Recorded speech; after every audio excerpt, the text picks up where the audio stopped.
I am Dr. INDERJEET Singh SODHI, Head Department of Public Administration, St.Wilfred Postgraduate College, Jaipur. Today I am going to discuss about supervision. Supervision is a basically English word which consists of two words, super plus vision, which means superpower to see. In public administration, it means inspection of work or person with authority. According to Ranning, supervision is direction of others' work with the assistance of authority. There are basically two perspectives, or we could call two views. One is negative view, other is positive view. Negative view means to find out gaps or lacuna or to create fearful atmosphere among the employees. The other view, positive view, it means to make available best atmosphere to keep facilities, to provide guidelines, to encourage the employees or the personnel. Now we discuss the features. The main objective of the supervision are to achieve aims of the organization, establishment of discipline, establishment of coordination, providing assistance to the personnel. Another feature is it is a basically continuous process. Third feature is it has dual process. Direction, guidelines are issues on the one side, and on the other side there is inspection of the work. It is basically a broader concept which is directly related with coordination, motivation and satisfaction. It is related with the performance and it is a educational activity. Now we talk about types of supervision. There are two types of supervision. One is substantive supervision, which could also be called fundamental supervision or real supervision.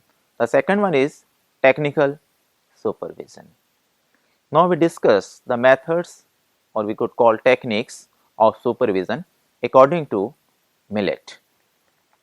He say first technique or first method is to take prior approval from the higher officer for supervision. The second method is standardization of service and works. Third method is working budget, which means there should be sufficient budget or fund to look into the inspection activity. The fourth method is approval of personnel who are working in the organization. The next fifth method is report, which means there should be daily report, weekly report, monthly report, 6 monthly report and annual report from the employees, which should be put before the higher authority so that they could assess regularly the performance of the work of the employees. The other sixth method is inspection, which means there should be regular inspection of the employees should be conducted so that there is efficiency and effectiveness in the work. Now we discuss the functions of the supervisor, which has been given by F.M. Marx. He say basically there are three functions of a supervisor. First is real or technical, which is basically related with supervision of objectives, targets, policies and program of the organization. And we could also call this is the basic function of a supervisor, because it depends upon the supervisor how he want to achieve the objective of the organization. Second function of supervisor is institutional, that is related with rules, regulations and procedure of the organization, which have been set up at the earlier stage and which have been framed from time to time.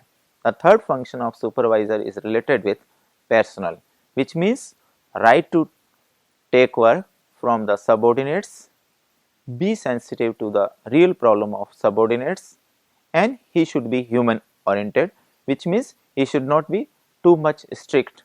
He should be look into the human aspect. Now we discuss the functions of the supervisor which have been mentioned by H.Nisen. He has given various functions, so we discuss only some important function. First is to make planning. The planning of the organization should be good one, so that the organization could work on the right direction.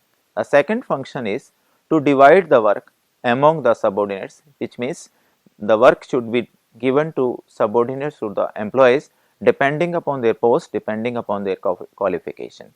The third function is to improve working procedures, rules and regulations of the organization. The fourth function is to improve the knowledge of the subordinates, employees and officers who are working in the organization. The fifth function is to train the subordinates from time to time. For that purpose, they could conduct some training or they could also conduct some workshops and seminars. Sixth function is to evaluate the work of subordinates from time to time, that means weekly basis, monthly basis.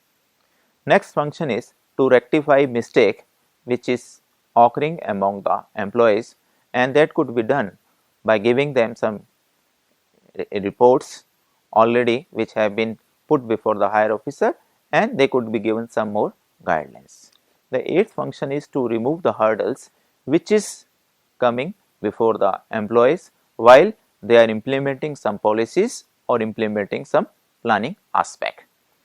The next function is to maintain discipline among the employees. To make aware about the policy of the organization is one of the important function, and the other function is to listen grievances of the subordinates. Now we talk about types of supervisor in general science. Basically, it is believed there are two types of supervisor.